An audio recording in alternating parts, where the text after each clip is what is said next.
गौतम बुद्ध का उपदेश एक महान जीवन दर्शन पर आधारित था, जिसने संसार को सत्य, अहिंसा और करुणा का महत्व समझाया।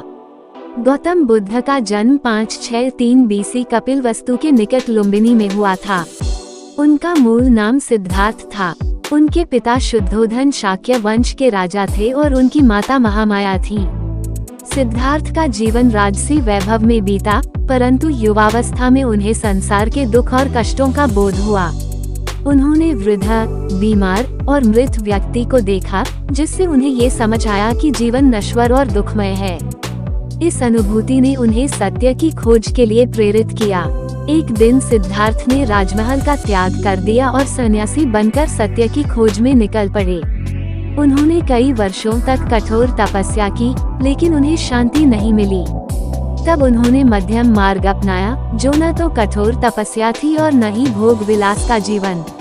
इसके बाद बोधगया में पीपल के वृक्ष के नीचे ध्यान करते हुए उन्हें ज्ञान की प्राप्ति हुई और वे बुद्ध, जिसका अर्थ है जागृत, कहलाए।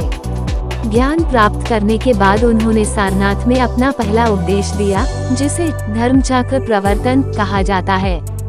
गौतम बुद्ध ने 4 आर्य सत्य और अष्टांगिक मार्ग का उपदेश दिया। 4 आर्य सत्य इस प्रकार हैं। 1. दुख का सत्य। संसार में सभी प्राणी दुखी हैं। जन्म, बुढ़ापा, बीमारी, मृत्यु, प्रियजन से बिछड़ना, अप्रिय व्यक्ति का साथ और इच्छाओं की असंतुष्टि, ये सब दुख के कारण हैं। 2. दुख के कारण का सत्य। दुख का कारण तृष्णा, इच्छा है।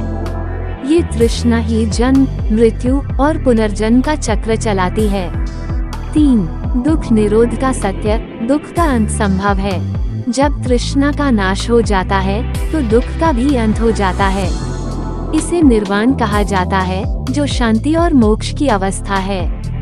4. दुख निरोध मार्ग का सत्य। दुख के अंत का मार्ग अष्टांगिक मार्ग है, जो 8 तत्वों का समन्वय है।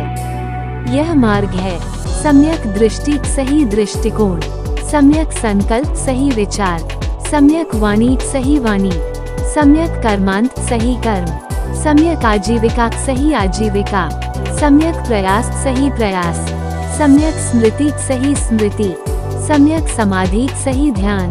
अष्टांगिक मार्ग का पालन करने से व्यक्ति मोक्ष की प्राप्ति कर सकता है और जन्म मृत्यु के चक्र से मुक्त हो सकता है। गौतम बुद्ध ने अहिंसा और करुणा पर विशेष जोर दिया। उन्होंने कहा कि हमें सभी जीवों के प्रति दया और प्रेम का व्यवहार करना चाहिए। उन्होंने जात पात, भेदभाव और हिंसा का विरोध किया और समानता का संदेश दिया। बुद्ध का यह उपदेश समर्पित था दुखों से मुक्ति और जीवन के उच्चतम सत्य की प्राप्ति के लिए। उनका मानना था कि मनुष्य के जीवन का उद्देश्य अपने भीतर सत्य और शांति की खोज करना है।